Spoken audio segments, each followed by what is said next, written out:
the next session will be carried out remotely. We have Camille Landais joining us from the US if technology doesn't fail us. But all the wonderful team at the Tax Observatory worked before so that technology does not fail us. Thank you very much. Camille is the chairman of the CAE, the Conseil d'analyse of economics in France, which sits just under the authority of the Prime Minister. He's also a professor of economics at LSE and the director of STICERD, which I will not spell out for timing reason. Camille, if you can hear us, please wave at us, and the floor is yours. Great, thank you so much. Thank you, everyone, and apologies for not being able to make it in person. I'm currently in California, where it's 8 a.m., but still very delighted to be with you today. So let me share my my screen. Okay. I hope you can see those slides. What I'll do is I'll up.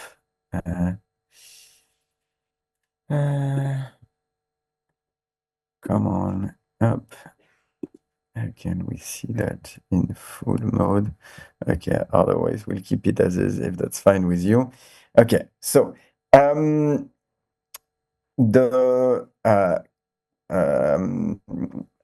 title of my keynote is an evidence-based framework on the taxation of billionaires. And let me try to motivate quickly why we want this evidence-based framework. So what we've been able to assert in recent years, thanks to access to better data, is just how much wealth at the very, very top of the distribution is all about business assets.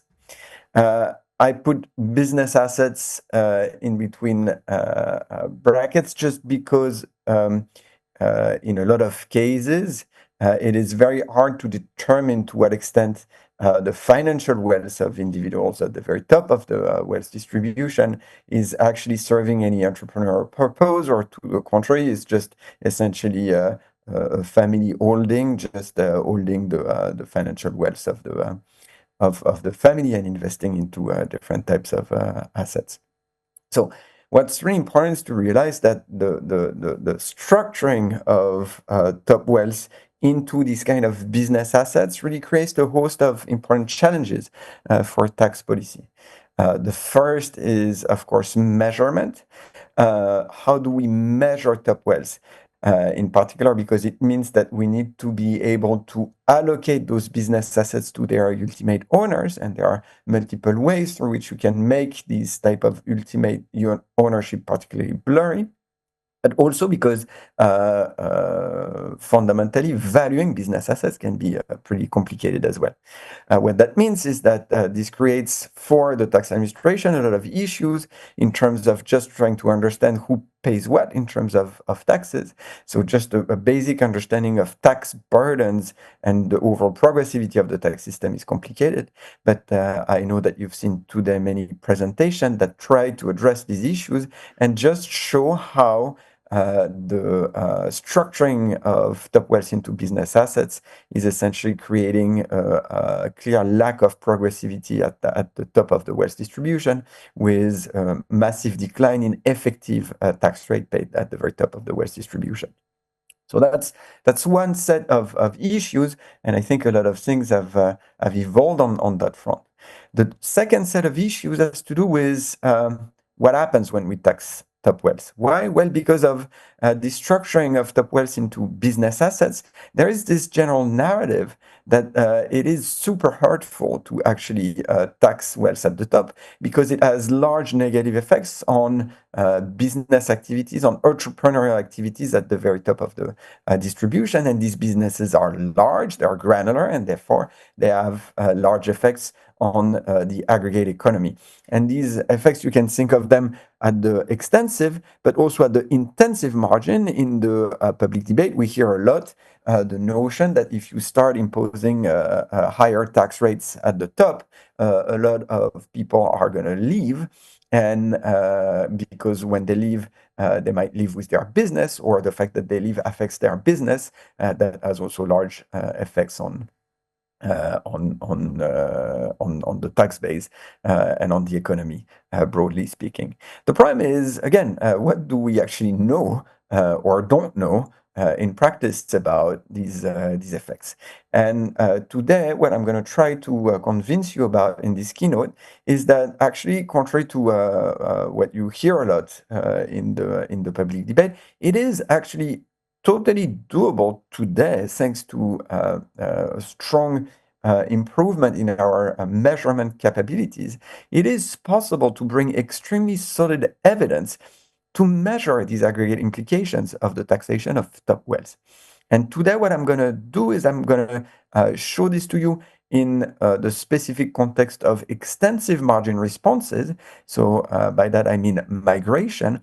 I'm going to try to show you that today we are able to measure much better what the impacts of taxing top wealth is on the migration of individuals at the top of the wealth distribution. But I'm going to also show you that we can go one step further and also identify the aggregate implication that these migration events have. In other words, we are able to measure when these individuals leave because of tax reasons, what the impact on their businesses and on the economy, broadly speaking, are. Okay.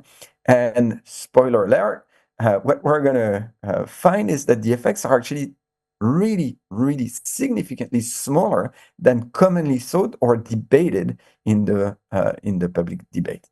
Okay, so let me move on now to the core of the keynote. So what I'm going to do, as I said, is I'm going to focus on migration responses. And why start by focusing on migration responses rather than intensive margin responses? Well, because they are just so central to the debate on the desirability of having these wealth taxes at the top, or in general, and of increasing the progressivity of the tax system at the very, very, very top.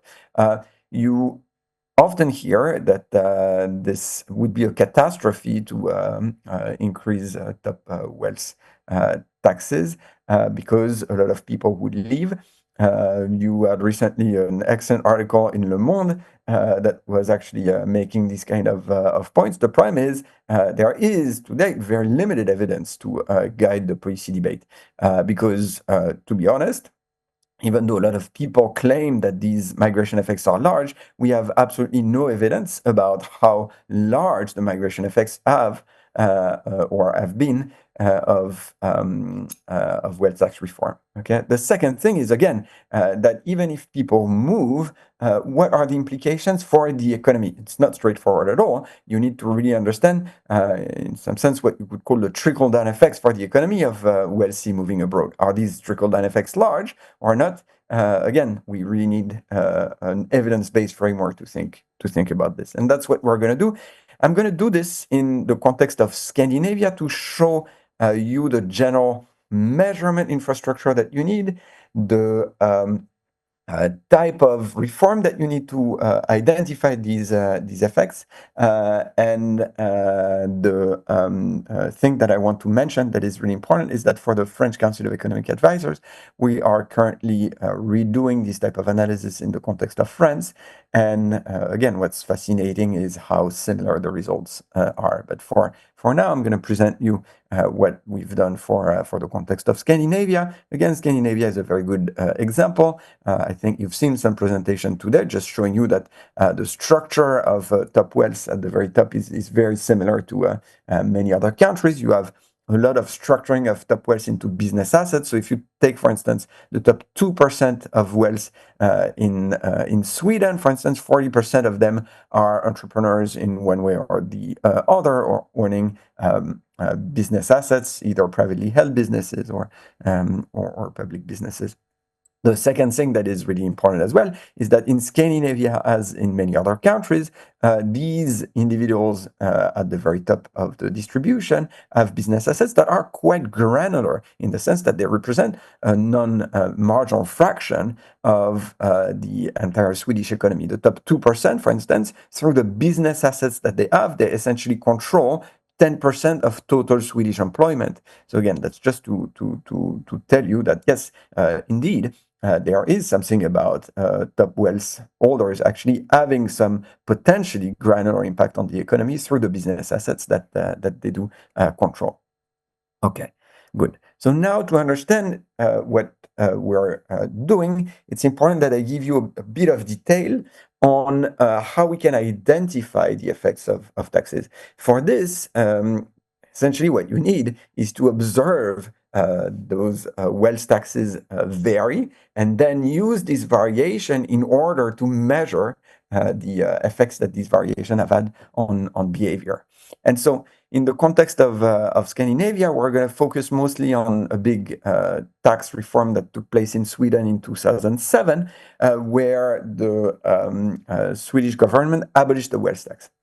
So the wealth tax in Sweden was by no means perfect, but it was actually relatively large and quite functional compared to a lot of wealth tax system that we had in European countries.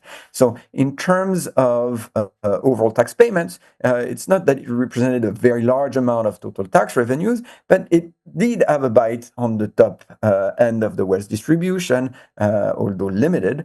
So to give you a sense, the annual average effective tax rate on wealth was roughly 0.5% of total net wealth for the top 2%. Okay. What is really important as well is that the wealth tax payments were an important part of the taxes that were paid on capital and capital income by the wealthy, so roughly 50%. Okay, and the other really interesting thing about Sweden is that this is one of the countries in the world with the highest concentration of billionaires. So we're talking about top wealth, a top wealth that is actually quite concentrated, with people at the top owning very, very large amount of wealth, again through business assets. And yeah, you know these guys. It's going to be the H&M, the person who controls the H&M family, the IKEA family, the Tetra Pak family, and so on and so forth. Okay, good. So now what we're going to use is the fact that in 2007, from essentially one day to the next, in Sweden, they abolished the wealth tax. So the top marginal tax rate on wealth was 1.5%. It went to zero. And the interesting thing about this reform is that it was somewhat unanticipated because it followed the surprise win of the right-wing coalition at the October 2006 elections. And as soon as January 2007, the wealth tax was abolished. Okay. So, as I said, what's really interesting is that in Scandinavia, but now also in other countries, we can exploit similar reforms. We've done a lot of work exploiting reforms in Denmark. And as I said, we can replicate also this type of analysis in the context of France, thanks to a lot of reforms that happened to the taxation of top income and top wealth recently. Good. So now what's key is that you don't only need good sources of variation, but you need extremely precise data. But the interesting point is that a lot of countries are now in a position to gather this type of rich data that allows you to do this evidence-based framework that I'm talking about. So what do we need? Well, first of all, we need good information on wealth. So in the context of Sweden, you had, through the wealth tax, a pretty advanced system of third-party reporting information on net market value of real estate, listed stock, bank accounts, liquid assets in general. And so that gives you a foundation. But of course, as I said, what you need is not only all your real estate or your financial assets, and even better, your transaction. What you need is to know also those business assets. And those business assets are oftentimes controlled through private ownership. Okay, what that means is that the firm is not public. And so what's important is the ability for you to observe the link of individuals with their privately held businesses. And in a lot of countries, that's today doable. And in the context of Sweden, for instance, there is a registry that essentially lists all the unlisted companies and make it possible to allocate them to their ultimate Swedish owners. Okay, but it's not just enough to know the closely held businesses. Why? Well, because there's going to be an intricate web of cross-ownership controls of these little closely held businesses towards other businesses. So what you also need, and that's key, is an ownership register that allows you to parse out all the firm-to-firm ownership links and the shares that each of the different firms own into the other different firms, so that you have a direct measure of both the direct and indirect firm ownership of individuals. Okay, so what's interesting is that, again, this data infrastructure, it might seem incredibly complicated, but most of the elements are available in most countries. In particular, in France, this can be replicated. We know that this is doable because the IPP has done it in 2016 based on a similar kind of data infrastructure, but that could be replicated at much higher frequency in the French context as well. Okay. So now, of course, what's really interesting for us is that you might want to link this administrative data on wealth and ownership of businesses to a lot of other information about individuals. And in particular, in our context, you need to link this to rich administrative data on migration, because we want to know whether people live or not in the country and how they respond basically to taxes in terms of their migration responses. Again, these administrative international migration registers, they do exist in most countries. In Sweden and in general in Scandinavia, they're particularly good quality, and they're going to record the dates of entry and exit, the duration of stay each year, the country of origin, of destination when people move in and out. But again, bear in mind that in France, there is such a register of migration that is maintained by the tax administration. So again, this type of data infrastructure can and should be replicated in many other contexts. Good. So now the first thing that we need is to get a sense of, okay, when this reform happens, what happens to migration behavior? So what we're going to use is a very simple way of identifying these responses. We're going to essentially compare individuals that were in the top of the wealth distribution, so the top 2% in red. You see that these individuals were paying on average an effective tax rate on their wealth prior to the abolition of the wealth tax of roughly half of a percentage point, and after the abolition of the wealth tax didn't pay anything at all. Okay, and the individuals that were further down the wealth distribution, so people who were in between the top 10 and the top 20% of the wealth distribution, were never affected by the wealth tax, and therefore didn't see any change in their taxes around the time of the abolition of the wealth tax. And so we're going to essentially compare the migration patterns of people at the very, very top versus individuals that are in the top 10 to 20%.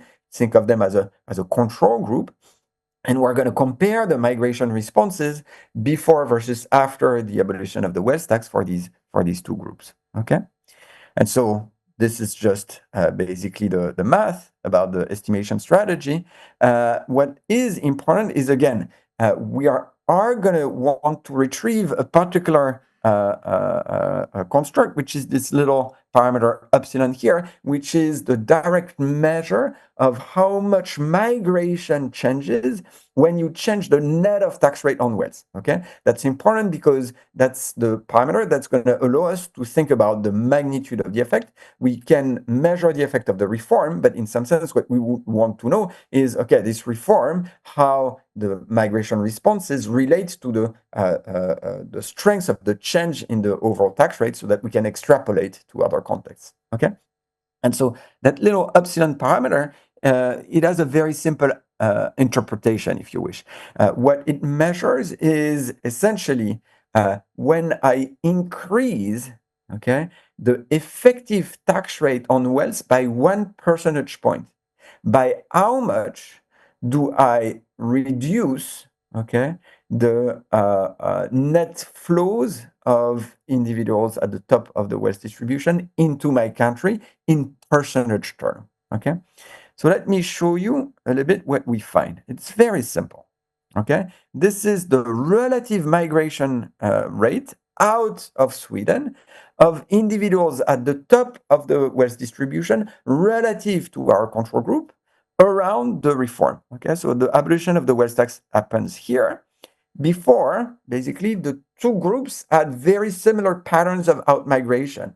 Okay, but after the abolition of the wealth tax, you see that individuals at the top end of the wealth distribution are less likely to move out. Okay, so clearly, it's true. There is an effect of reducing tax rate on the outmigration probability.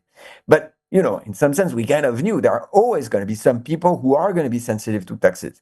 The really important question is not whether people move in or move out, but it's the magnitude of this effect. Okay, and this is what is captured here. The magnitude of this effect is actually very, very small.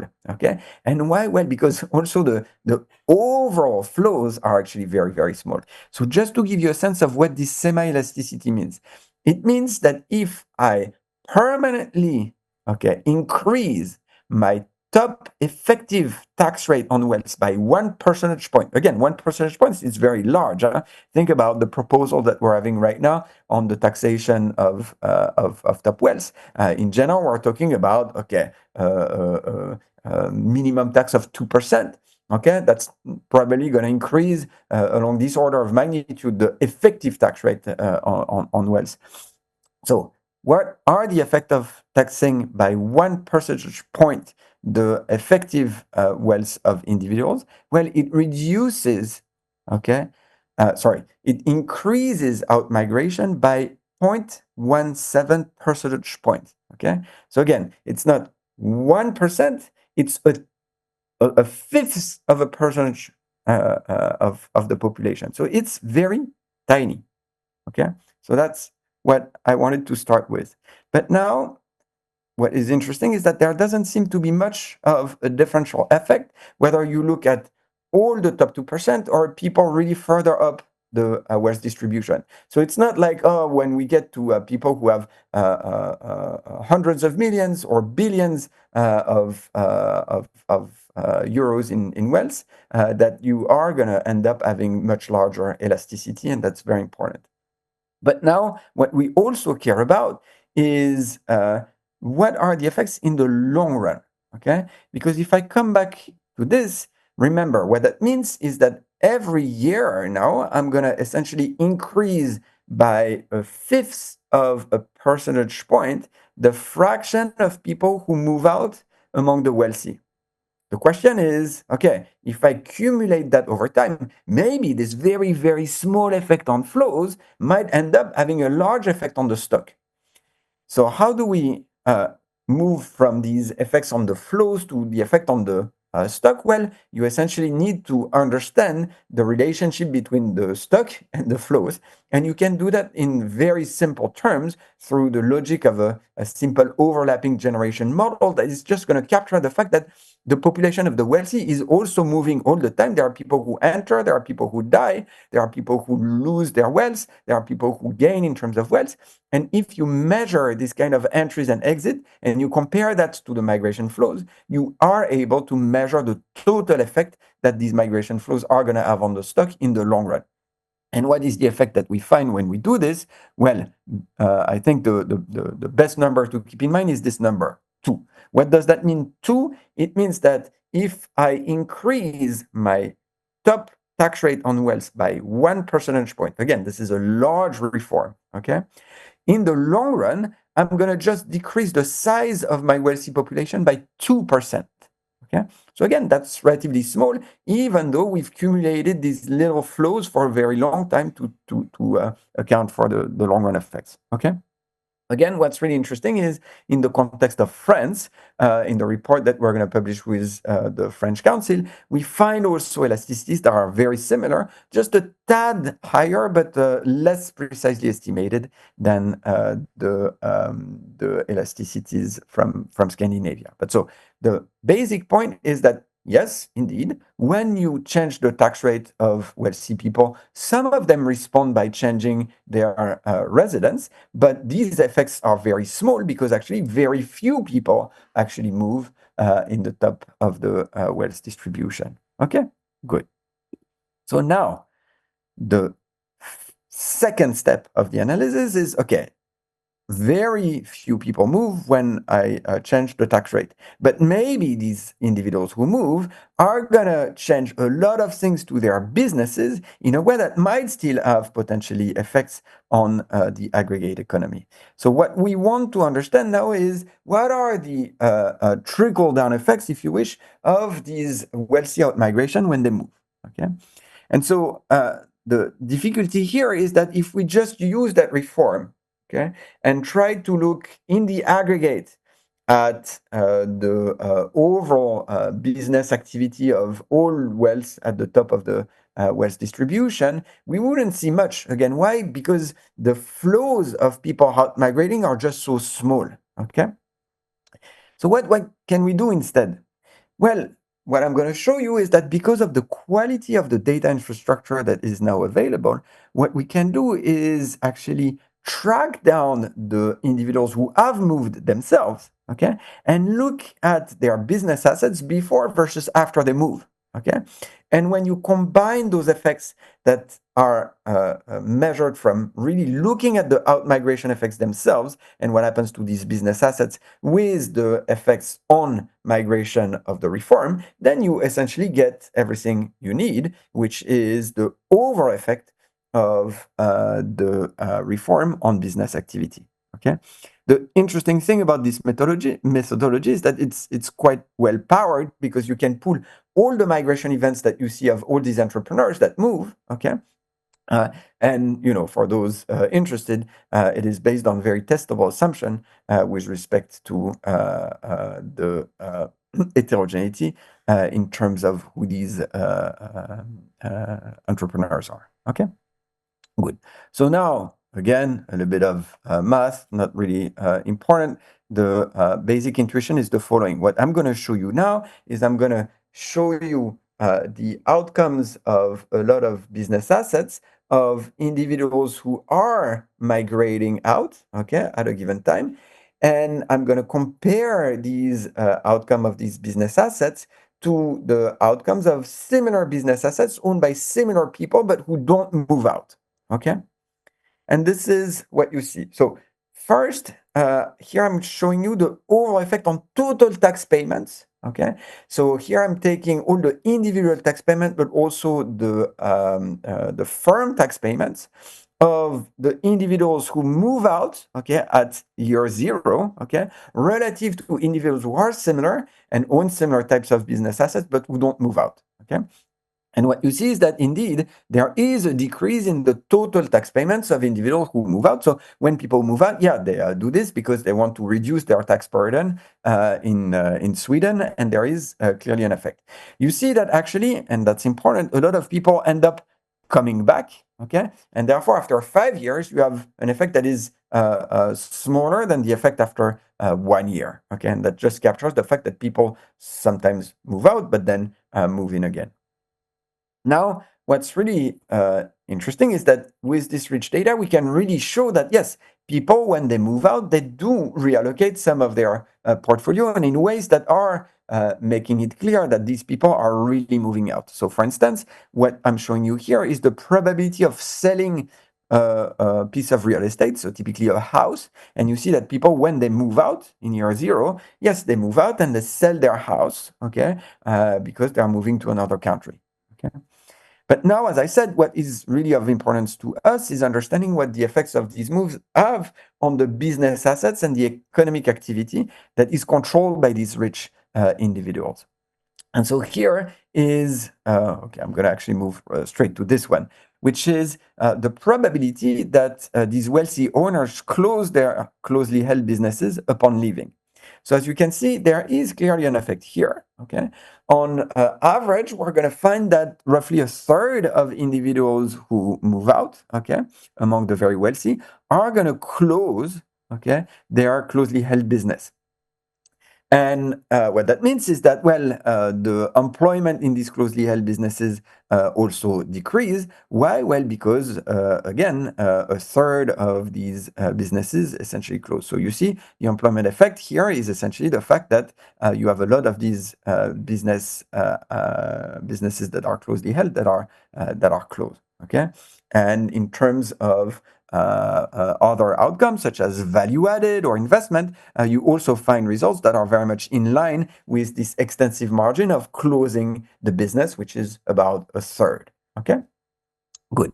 And this seems to have some effects on employees' earnings, but you see the effects on employee earnings are much, much lower than a third. What you're finding is roughly a 5% decrease in the overall earnings of employees that were employed in these businesses that were held by the individuals who move out in year zero. Okay, so what's interesting is how can we make sense of the fact that the overall effect on employees' earnings is much lower than the effect on the total sizes of the closures of closely held businesses? Well, what's really important is to understand that a lot of the firms, when they are closed, are not essentially lost economic activity. Why? Well, first, because a lot of these closures are actually buyouts. We can actually measure that 50% of these firms that are closed are actually bought by somebody else or restructured and absorbed into other firms. Okay, so that's the first reason why actually the overall cost to economic activity is much lower than this one third that might appear large, but it's just because, yeah, those people, they sell their businesses, but that doesn't mean that the activity disappears. Okay. But on top of just the buyouts, there are other ways through which the shocks can be absorbed, just because even if a firm and an activity actually closes down, there are ways in which workers and capital can reallocate to other firms. Okay. And what is really important is with the granularity of our data, we can also shed light on the local or sectoral spillovers of these moves. One might be worried that, yeah, maybe it's not so catastrophic for the business activity that this rich individual moves, but actually, we are losing some important entrepreneurial activity, human capital, and so on and so forth that might have spillovers on the rest of the local economy or on the local sectors. And what we can show is that basically we cannot detect any large spillover effect at the industry or at the municipality level of these moves out. Okay, so what's important is that what do we take away from this? That there are indeed net effects of owners out migration at the firm level, but these effects are roughly 50% lower when you account for the reallocation margins. And what that means is that overall, these effects are real, but more in the range of, let me actually, yeah, I thought I had it here, sorry. More in the range of 15% than 30%. Okay, good.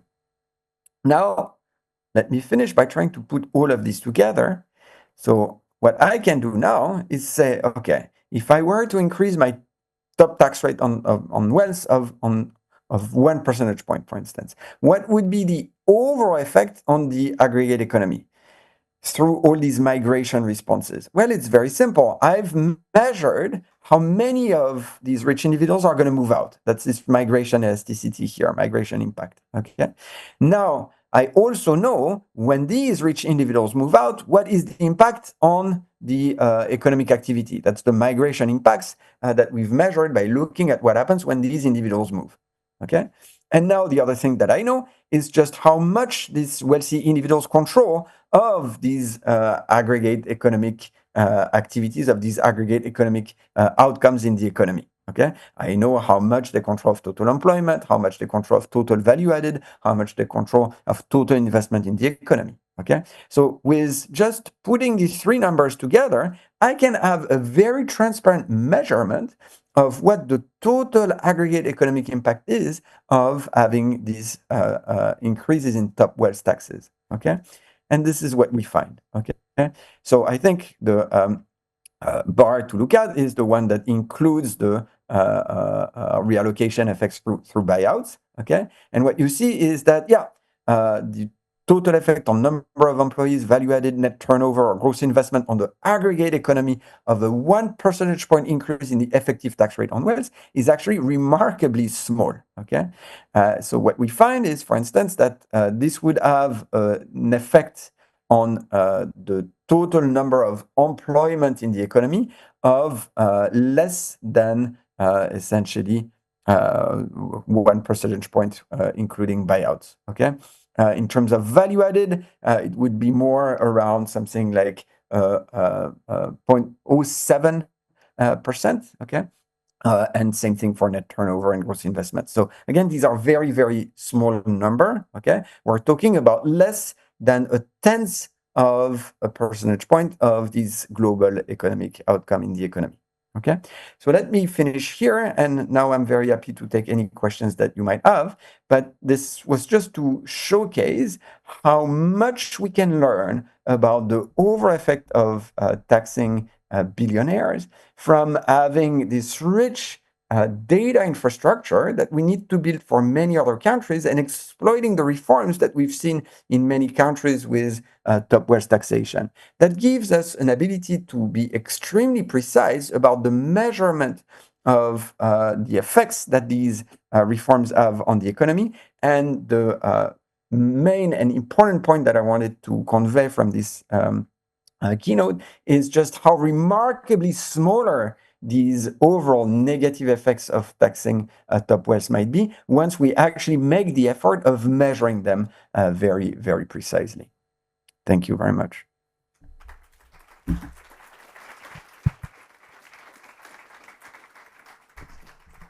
Thank you very much, Camille, for this comprehensive presentation.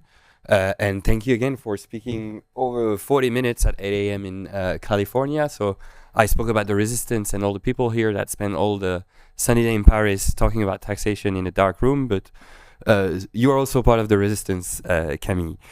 For technical reasons, we're going to do all the questions at once. So if you do have questions, please do raise your hand, stand up, introduce yourself, and ask the question. And then Camille will answer all the questions at once. Thank you very much. Gentleman over there. Hi. So my name is Franco. I am a PhD student at INS Paris-Saclay. And I would like to ask about how can we extrapolate these to tax rates on the 10, 20, 30% on wealth, let's say. Thank you. Other question? Other question? There's Gabriel over there, gentleman over there.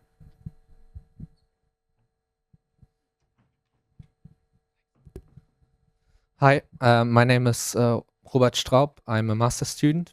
And my question is, I struggle a bit with the believing that a decrease in the wealth tax rate would have the same impact on migration than an increase in the wealth tax rate. And I would like to have some additional info on that. Thank you. Over to you, Gabriel.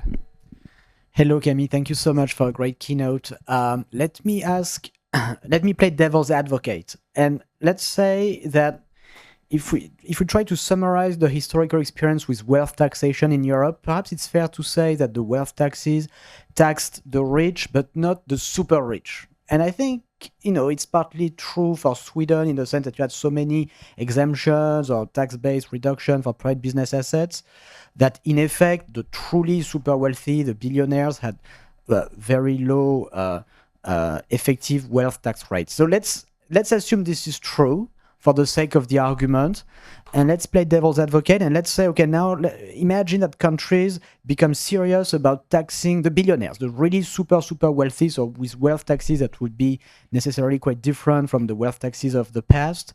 Do you think that the results that you have in Scandinavia, how do they inform the potential behavioral responses to such taxes on the super rich? Thank you, Gabriel. Any other question? I think it's a wrap. So Camille, over to you. Okay, great. Let me start maybe with very quickly the question on the symmetry of the effects for decreases and increases. So I agree in the context of Sweden, I showed you just a decrease, okay? And in what we looked at in Scandinavia, we looked mostly at also decreases because most of the reforms in Denmark are also decreases of top wealth taxation. What is interesting about the French case is that we actually have a period that goes from the late 2000 to today, where we had a big increase at the beginning of the 2010s and then decrease in 2017, 2018.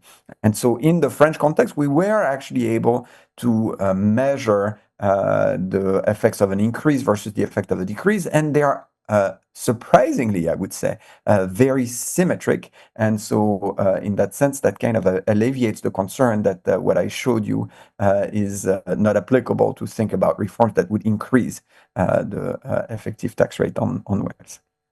So now over to Gabriel's question. I think, yeah, of course, I agree with you. Most of the wealth taxes or the tax reforms that we look at are reforms that have a bite that is significantly smaller at the very, very top of the wealth distribution, again, because these individuals were able to avoid these taxes through many different ways and because of many exemptions that you mentioned and you know well about. What's interesting, though, and that's key, is that our measurement accounts for the fact that individuals at the top end of the wealth distribution were facing much lower tax rates. Okay, so when I say we don't find much of evidence of heterogeneity in terms of the migration elasticity when we look at the very top of the wealth distribution, we of course account for the fact that at the very, very top of the wealth distribution, the change in the effective tax rate was much smaller from these reforms because these individuals were already able to decrease their tax burden quite significantly. So in that sense, that's the first part of my response. As far as the migration elasticity itself is concerned, there is no particular reason why, from the evidence we have, we should conclude that there is much higher level of elasticity at the very, very top when we're talking about the people with hundreds of millions or billions. That being said, I should mention one small thing, which is that even though their actual behavior might not be very different from people further down the wealth distribution, one key difference in terms of the political economy of these tax reforms is the ability of billionaires who are not so numerous to actually coordinate. And in particular for the public debate, they can send this kind of strong message that of course they would all move out. And that's a little bit what we've seen in Norway recently when there were debates about wealth taxation. There was an ability in terms of coordination, in terms of collusion of the billionaires to pretend that they would all move away, even though in practice it's not clear that this threat is very credible.